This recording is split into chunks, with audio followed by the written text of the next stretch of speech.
Ертегілер әлемі, осындай атаумен Жаңаөзен қалалық жастар ресурстық орталығы, қайырымды жандар еріктілер тобының ұйымдастыруымен әсем мейрамханасында шара өтті. Мақсаты мүмкіндігі шектеулі балалар мен төмен отбасыларына көмек көрсету, оларға көтеріңкі көңіл күй сыйлау, қарым-қатынасты нығайту.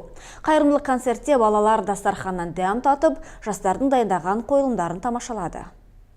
Сіздер ертегілер әлеміне саяхат жасайсыңдар. Сондықтан саяхаттарыңыз сәтті болсын, қызықты, танымды болсын дегім келеді.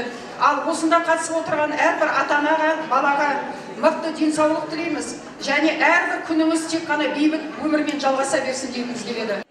Жаңаөзен қайырымды жандардың құрылғанына бүгін 1 жыл. Қайырымдылық кешке 300-ге жуық адам қатысты. Шараның бірінші бөлімде жастар өнерлерін көрсетсе, екінші бөлімде балаларға әртүрлі ойындар ойнатылды.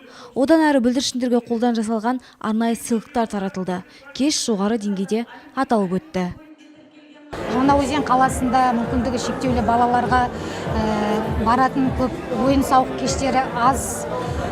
Соның ішінде сол балалармен сондай программада педагогтармен сол балдарға қандай нелер ұнайды деген сияқты сондай мақсатта біз осы балдармен жұмыс жасауға, осы балдармен бірге қуанышымызды бөлісуге Жаңаөзен қайырымды жандары және соның ішінде осы шарама бүгінгі үлкен қолдау көрсетіп отырған Жаңаөзен қалалық ресурстық орталығы, жастар орталығы Серік Қошқарбайұлына атсалысып отыр.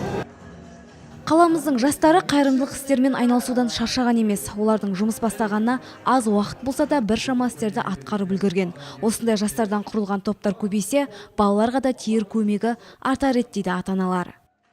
Әрқашан осындай біздің балдар үшін осындай мерекелер ашылып, мерекелер болып, әрқашан осындай орталық ашыла берсе екен деп тілейміз.